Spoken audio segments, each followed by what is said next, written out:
Días, queridos oyentes de Ratis. Hoy les venimos con un tema muy doloroso, el terrorismo, en el cual la mayoría hemos perdido algún familiar, amigo o conocido. Además, también vimos nuestro querido Perú en sus momentos más oscuros. Y para hablar de este tema controversial, tenemos a los creadores Manuel Burro Díaz y Heraclio Bonilla. Muy buenos días y gracias por venir el día de hoy. Muchas gracias por invitarnos, más bien. Bueno, y comencemos con la primera pregunta. ¿Cómo se originó el Sendero Luminoso? Bueno, Sendero Luminoso fue fundado a finales de la década de 1960 por el entonces profesor filósofo Abimael Guzmán, cuyas enseñanzas crearon los fundamentos de la doctrina maoísta de sus militantes. Fue una organización que se separó del Partido Comunista del Perú, Bandera Roja, que a su vez se separó del partido original Partido Comunista Peruano, y que es una derivación del Partido Socialista Peruano fundado por José Carlos Mariátegui en 1928. ¿Alrededor de cuántas muertes se dieron en el año 1984 hasta el año 1997? Bueno, entre esos años, como sabrás, durante la escala armada de grupos subversistas establecidos en el centro y en el sur del país, que buscaban destruir al Estado democrático e instaurar un Estado socialista. Esta época es considerada la más brutal de la historia por el número de víctimas. Según la estimación de la Comisión de la Verdad y la Reconciliación, o más conocida como el CBR, cerca de 70.000 personas habrían fallecido en el fuego cruzado entre los subversivos y las fuerzas del Estado. La mayoría de estas víctimas fueron campesinos, personas humildes y mendigos. ¿Y qué opina de esas muertes humanas? Bueno, como todos sabemos, perder una vida humana es algo crítico e irreparable, ya que puedes tú romper o destruir las edificaciones, pero se pueden reconstruir, pero en cambio una vida no. Esto fue un total pánico entre la población, ya que en el caso de la sierra o las zonas alejadas al centro del país, pudimos observar cómo también la policía como Sendero Luminoso atacaban las zonas campesinas porque se creía que ahí había participantes del movimiento, por lo que hubo una masacre por parte de ambos bandos. ¿Y cuáles son las características más revelantes del senderismo?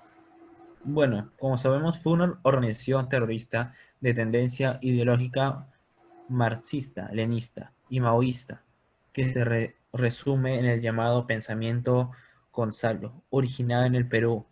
Actualmente, el fundador de Sendero Luminoso, Abimael Guzmán, quien se encuentra recluido en la base naval del Callao, detenido por terrorismo, no reconoce a Víctor Quispe Palomino como miembro, ni tampoco a sus hermanos, y además, miembros del MPCP actual, la meta de Sendero Luminoso es restablecer las instituciones peruanas que consideren burguesas por un régimen revolucionario campesino comunista, presumiblemente iniciándose a través del concepto maoísta de la nueva democracia.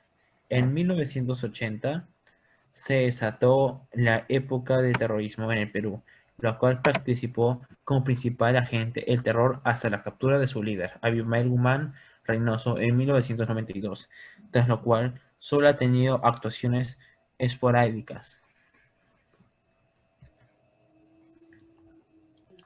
Y bueno, usted, señor Heróclito, si mal no recuerdo, según las gráficas que usted posee, ¿cuántos atentados se han realizado desde los 80 hasta los 90 en el país? O más específicamente, en Lima Metropolitana. Bueno, por lo que sé, son cerca de 1.857 atentados en la metropolitana entre los años 80 y 90. Datos que a mi parecer no son nada buenos, ya que afecta económicamente a los ciudadanos. ¿Y por qué? No entiendo algo. Si con Fujimori fue el que nos salvó de esta tragedia que era el terrorismo, este problema, ¿por qué justamente en su periodo gubernamental de este expresidente, que en mi opinión es uno de los mejores, llegó a haber más atentados que en todo el periodo? O sea, fue el pico de atentados, entre comillas. ¿Por qué? Bueno, mmm, esa respuesta es claramente muy profunda, ya que el terrorismo venía desde hace años anteriores, muchos años atrás, haciéndose más fuertes cada año. Durante todos los gobiernos hasta ese entonces prácticamente me permitieron que este siga creciendo. Sin embargo, con la llegada de Alberto Fujimori al poder, empezaron las grandes luchas contra el terrorismo, lo cual provocó obviamente mayores consecuencias hacia la población, en represalia de lo que estaban haciendo el gobierno en ese entonces, que era obviamente combatirlos. Esto trajo obviamente sin duda consecuencias de todo tipo. Desde su punto de vista, o sea, personal, ya, lo que, o sea, ¿le tocó vivir algún atentado o ver de cerca alguno? No sé. Cuénteme. Gracias a Dios, por suerte no, pero mi familia, entre abuelos y padres, sí pudieron apreciar cómo se vivía tal. No se podía vivir tranquilo, ya que uno no sabía cuándo iba a morir, ya sea por un disparo, explosiones o por los famosos cochebombas de que ahora todo el mundo habla. Imagino que eso debió ser muy desesperante y frustrante para todo el país, que obviamente no estaba pasando por un buen momento. Bueno, como sabrá usted, señor Heráclito, no soy tan mayor como para vivir esas épocas, así de que le pediría, por favor, me explique cómo eran las calles en ese tiempo, cómo se vivía. Te lo digo claramente, no eran para nada seguras en ese entonces. Uno no podía salir tranquilo, como dije anteriormente. Era una situación en la cual uno no puede estar caminando como si nada pasara, ya que uno salía de su casa y te puedes encontrar con cualquier cosa, con la sensación de que cualquier cosa te podía pasar.